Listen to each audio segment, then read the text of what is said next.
자, 다시 시작. 자, 회사에 연구실에 자기소개 관련된 질문을 많이 하셔가지고요. 내용을 간단하게 정리를 해보겠습니다. 빨리빨리 넘어가. 자, 우선은 자기소개 선정이나 이런 거 설계 문의를 하실 때요.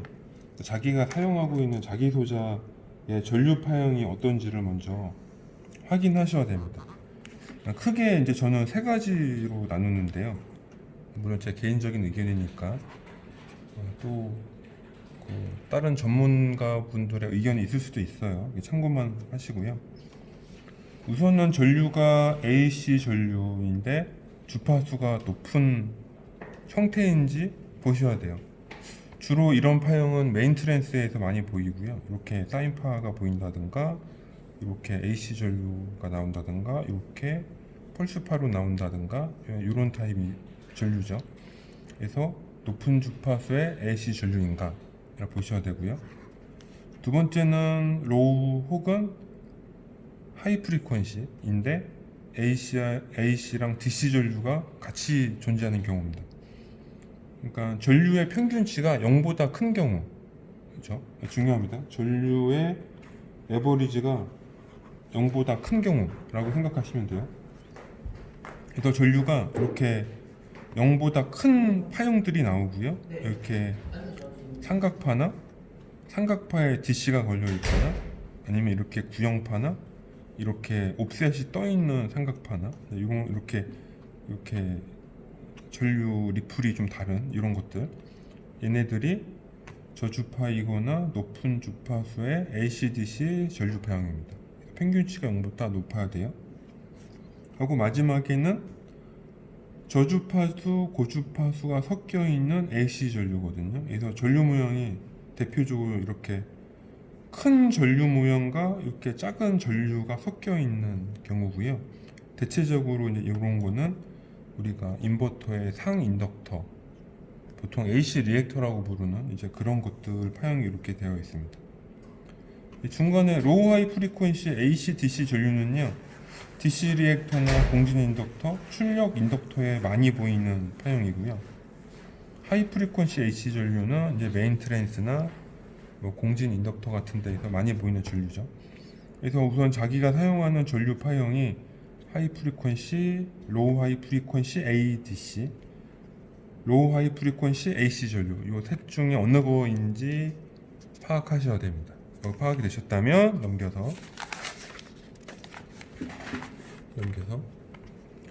그러면 이제 앞쪽 파형을 좀 더 영역을 나눠 보면요, 그 전류가 AC 전류, AC DC 전류, 이제 DC 전류 이렇게 나뉘거든요.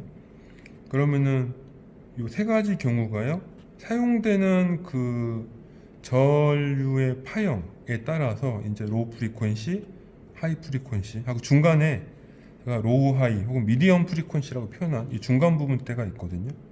물론 이거 나누는 기준은 이제 사람마다 다르겠죠. 근데 저는 여기를 1kg, 200kg로 나누겠습니다. 대체적으로 1kHz로 나눈 이유는 그러니까 철 재료, 예를 들어 철편, 그러니까 뭐라고 하지? 라미네이트 판, 아니면 판재로 쓴 철심이나 분말, 나노코아, 아니면 아모포스 코아가 1kg가 리미트고요, 거의. 그리고 이제 좀 중주파수와 고주파수는 일반적으로 페라이트 코아 주파수 대역 한계가, 그러니까 페라이트 코아의 아주 노멀한 소재들은요 200kHz가 한계고요. 이제 그 이상은 이제 고주파수 대역이라고 제가 분류를 했습니다. 그래서 보면은 AC 전류에서 저주파는 이렇게 사인파가 나오겠죠. 이렇게 사인파고, AC 전류에서 로우 하이나 미디엄 프리퀀시는 이렇게 삼각파가 섞여 있는 사인파가 나오고요. 하이 프리퀀시면 AC 전류가 이렇게 아예 사인파가 나오는 거죠. 고주파로.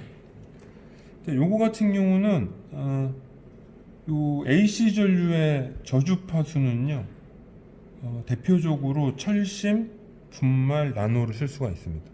대표적으로, 물론 페라이트도 쓸 수 있는데 대표적으로 철심, 분말, 나노를 쓸 수 있고, 로우 하이 프리퀀시나 미디엄 프리퀀시는요, 이제 나노, 분말, 페라이트 쓸 수 있습니다. 하고 하이 프리퀀시 AC 전류 타입은 페라이트를 쓸 수 있습니다. 제가 여기서 쓸 수 있다고 말한 재료는 그게 가장 최상인 거고요. 뭐 다른 거 쓸 수도 있어요, 사람마다. 근데 여튼간에 대략 이런 레인지에서 쓰고요. AC/DC가 합쳐진 전류 파형은요, 저주파수에서 철심 나노 분말, 그 다음에 로우 하이나 미디엄 프리퀀시에서는 분말이나 페라이트, 그리고 하이 프리퀀시나 페라이트를 쓰는 게 가장 좋습니다. 그리고 DC 전류, 그러니까 주파수가 굉장히 낮은 DC 전류는 철심이나 나노 분말이 좋습니다. 그래서 이제 DC랑 AC/DC의 차이는 뭐냐면, 이제 DC 전류, 보통 저희가 뭐 DC 바이어스 값이라고 하는데, 이게 굉장히 이제 높은 경우를 얘기하는 거고요. 상대적으로 이 DC 바이어스 값이 뭐 높은 건 아니고, 그러니까 좀 뭐 그냥 적당한 수준, 요거 차이가 있는 거죠. 그러니까 보통 DC 리액터나 DC용 자기 소자라고 하면 여하튼 간에 DC 값 자체가 굉장히 높고 이 리플이 되게 작은, 아주 작은 제품들이고요. AC/DC라고 하면은 DC 바이어스가 적당히 있고 리플이 한 10에서 30% 정도, 한 10에서 30% 있는 경우를 많이 언급을 합니다. 그래서 전류의 모양과 주파수에 따른 전류의 모양하고 사용하기 좋은 소재들은 이런 것들이 있습니다.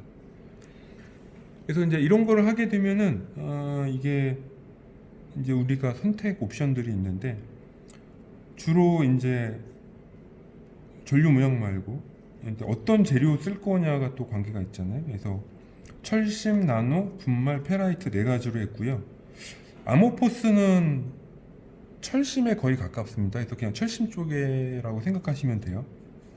그래서 철심, 나노, 분말, 페라이트라고 하고 주파수가 로우, 로우 하이, 하이라고 있다고 하면, 철심은 로우 프리퀀시일 때 좋아요. 이때는 코어 손실이 굉장히 낮거든요. 근데 문제는 주파수가 전체적으로 1kHz 이상 되는 영역이다. 예를 들어 이렇게 쓰는 분이 계신지는 모르겠지만 이때부터는 손실이 굉장히 큽니다. 코어 손실이 크다는 말은 굉장히 열이 많이 난다는 뜻이에요.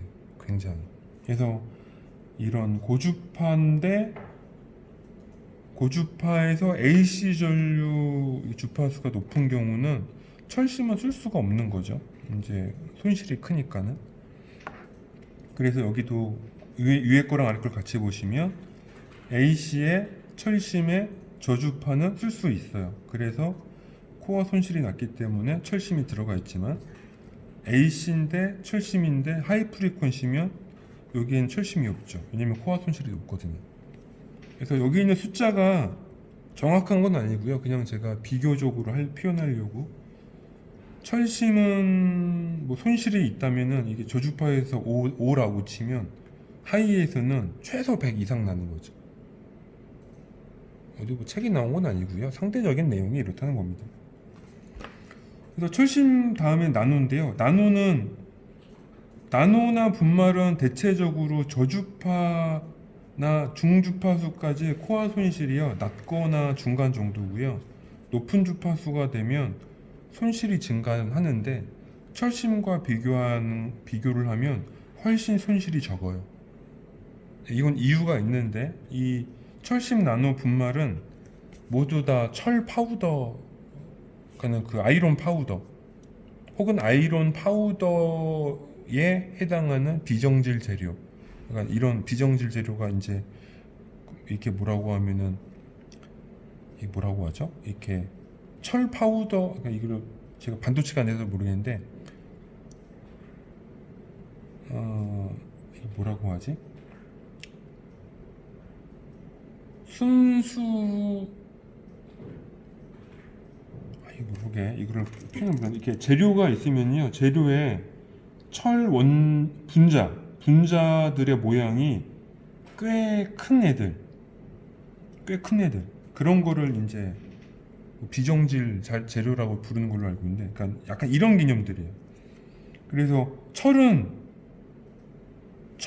분자 크기가 작은데 나노가 되면 분자가 좀 더 커지고요. 분말이 되면 분말이니까 더 크죠. 이건 기계적으로 곱게 간 재료라 가지고 분말 사이즈의 차이가 이제 이렇게 나거든요. 광하고. 그래서 철식 나노 분말은 철 가루나 철 재료를 사용한 건데 그 원소 원자 분자의 크기의 차이라고 저는 생각을 하는데,